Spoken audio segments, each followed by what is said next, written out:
Kronologi bocah SMP di Gorontalo yang diduga dianiaya oleh oknum polisi usai main bola.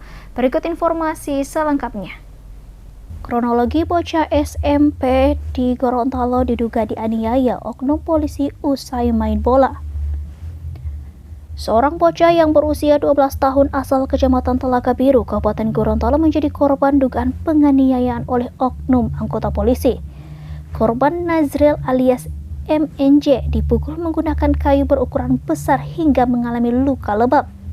Peristiwa yang terjadi pada Jumat 5 September 2025 ini menyebabkan trauma mendalam bagi siswa SMP di Telaga Biru itu.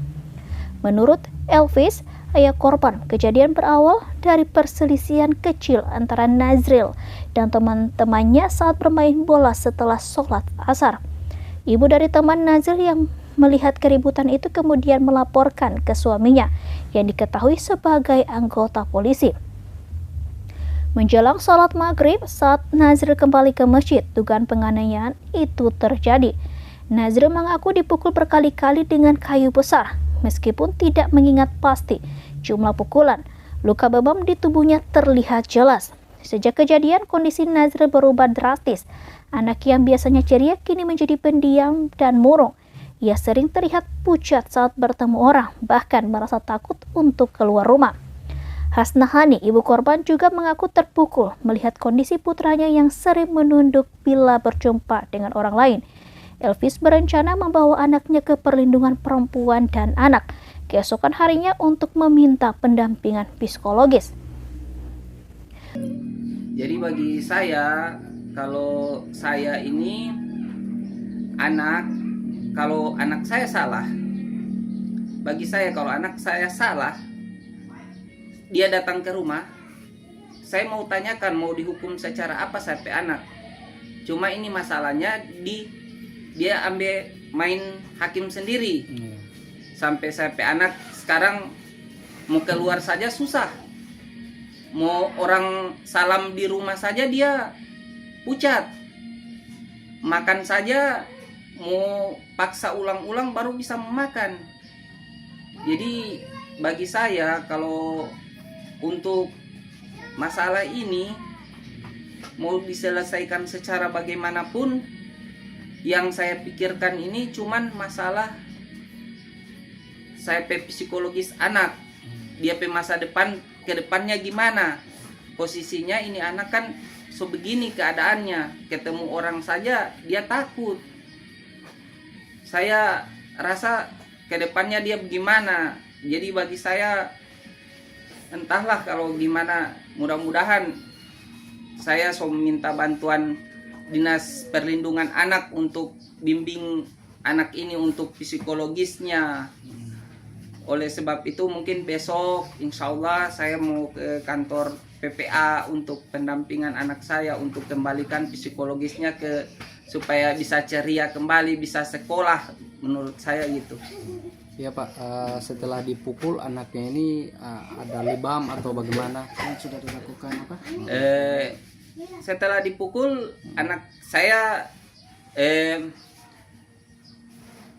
dorang yang di rumah telepon, saya langsung pulang dari Garut, ketemu anak ini sudah di SPKT, sudah buat ibunya buat laporan, karena sampai dunia sekarang nama lengkap oknum yang bapukul ini saya tidak tahu, cuman saya tahu dia anggota karena dia minta ketemu saya, cuman kalau untuk bicara musyawarah, sebelum dia pukul anak saya dia datang bawa musyawarah, saya selesaikan ini. Cuma anak saya dipukul sebegitunya, bahkan melebihi dia persis bapukul binatang. Jadi bagi saya, walaupun bagaimanapun proses hukum yang berlaku, saya akan tetap lanjutkan masalah ini. Bagi saya cukup penderitaan anak saya itu yang orang-orang ada lihat dia ada pukul itu gimana. Kasihan dia ada babataria minta ampun tapi dia ada pukul terus. Bagi saya tidak bisa terima itu.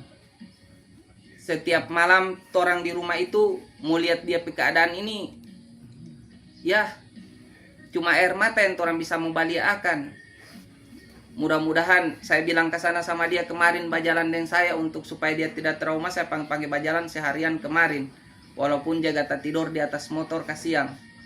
Saya bilang mudah-mudahan walaupun hukum tidak mau berlaku bagi orang-orang yang susah, nak, papa mau usahakan kau mau dapat kepastian untuk ini, nak, supaya dia pe masa depan tidak begini dia pe keadaan.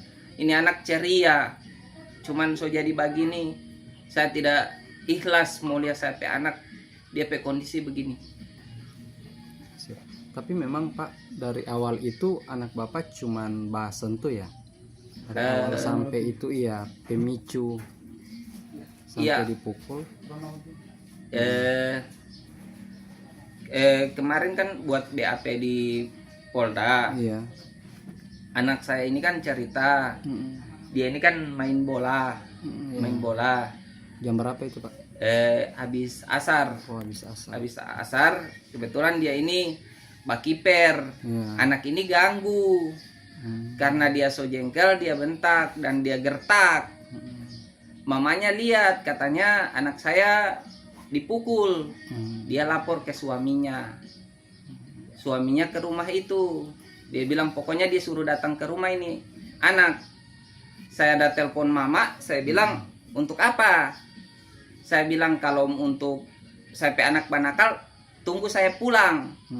Tidak tahu pas maghrib dorang telepon sampai anak so dapat pukul dan so lebam-lebam. Oh, so lebam-lebam Pak. Iya. Itu kejadian di hari apa Pak? Hari Jumat. Hari Karena Jumat. kebetulan dia itu hari saya menyesal itu kan pagi-pagi itu dia babuju pas saya untuk mau ikut saya. Cuman saya tidak ajak karena ada yang saya petante ikut dengan saya, jadi tidak, dia sebesar begini kan saya tidak mungkin bonceng dia. Cuman saya menyesal itu kenapa saya tidak ajak sampai dia jadi begini. Ini dia bilang saya pe anak ini gode, bapukul dia pe anak. Lihat kondisi anak saya kalau di mana dia pe gode. Anak ini so besar, ini anak umur 12 tahun dan dipukul seperti penjahat. Memang dia anggota, dipukul seperti penjahat. Ini saya pe anak tidak mencuri. Bukan penyalahguna narkoba sampai dia mau pukul pakai begitu. Saya masih manusia, saya tidak terima. Maksudnya saya tidak terima saya pe anak dibantai begitu. Download Tribun X sekarang, menghadirkan lokal menjadi Indonesia.